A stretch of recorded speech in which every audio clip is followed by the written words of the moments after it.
What is your name, sir? Cleve Drisky. Okay. Drisky, how do you spell the last name? Chrstie. Okay, and do you live in the city of Trenton? Yeah. Okay, and what brings you to the book reading today? Well, because I've been a fan of the mayor for a long, long time. I followed him when he was a kid as an athlete because I've been involved in sports myself for many, many years. And then I followed him in college, and then I followed him after he got out and started working, and then I was helpful in getting him involved in politics. Okay. Yeah. So Were you involved in his campaign? every one, Oh, really? Okay. every minute, Okay. yeah, Okay, and you're still a supporter to this day. Let's to see. this day, Okay. yeah, lifelong. Okay. So, in light of this potential recall, what are your thoughts on that? Well, you have some disgruntled people who not really interested in the betterment of the city.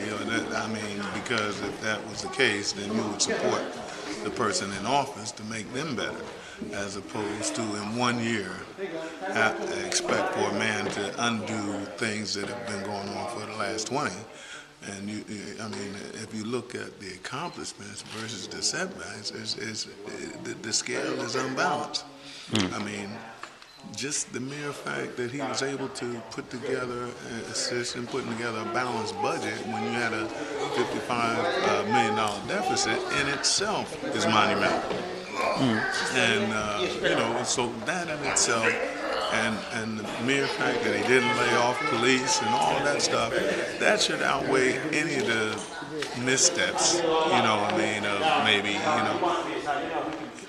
He ran on a campaign of trying to better Trenton education, which is in dire need, of giving the residents an opportunity for employment, and to make the city safe, public safety.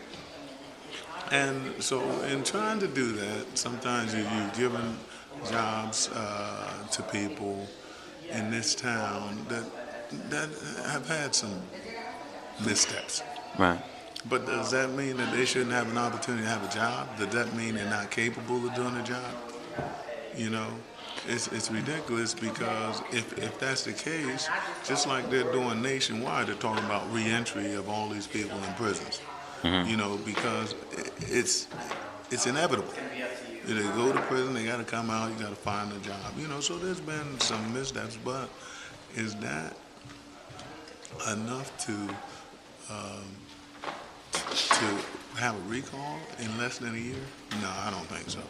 I think it's just the fact that some people have had for the past 20 years, and now they resent the fact that maybe some other people will be given an opportunity. Do you think their concerns are legitimate? If, like say Paul Sigmund, the chief of staff, former chief of staff, was caught, with heroin on a city street. Well, listen, Paul Sigmund started out with the mayor. I don't think the mayor nor anybody, myself, anything, had any inclination that Paul had a drug problem. He's a bright young man. He was doing an excellent job while he was there, and the city was moving forward. Now that was a major setback in a lot of areas, especially for the mayor, because he was kind of dependent on him, and the city too, because he was moving the city forward. But what can you do? I mean, that's not like, unless you got a crystal ball. How would you even fathom that? Somebody like that coming from that kind of background with that kind of pedigree, being in that situation. I had no idea. I doubt the mayor did either, So you don't hold the mayor accountable or responsible for that decision to hire him? No, because I think he was doing an excellent job while he was there, you know what I mean? So I think it was a good choice, but it turned out to be at a bad time for Paul in his life. And so you can't, listen, you give a guy an opportunity, but you can't be held accountable for everything he does. You look nationwide, some of the things that are happening with the various politicians, you know, sending emails with in their underwear or this or that, or tapping their feet in the bathroom. I mean, you know, come on. You know, I mean, let's be, and nobody's asking for people who gave them an opportunity to recall them. You know what I mean? You know, and more importantly, it would appear to me that if people cared about the city, I look at somebody getting all upset about somebody who had a drug problem, just say. Mm-hmm. Every time you pick up the paper, there's a young black brother getting killed. Mm-hmm. There's no outcry. Let a cat get hit by a car or something, or somebody abuse a cat, now there's an outcry. These same, the same people that I had a serious debate in the bank with one of the tellers. And I had to tell him, he's talking about the animals in Michael Vick. And I'm saying, here you live in a city where at one period of time in the previous administration, you had the most murders in the history of the city. And where was the outcry? Right. Yeah, I see what you're saying. Sometimes, I mean, in a way, it's sort of like being penny wise and dollar foolish or something you might say, or you know, majoring in minors. I think this is basically the recall is about personality. It's about people that have been in power that resent the fact that now some other people have being given some options. I mean, the same thing holds true for back in Clinton's day. People wonder why Clinton was so hated.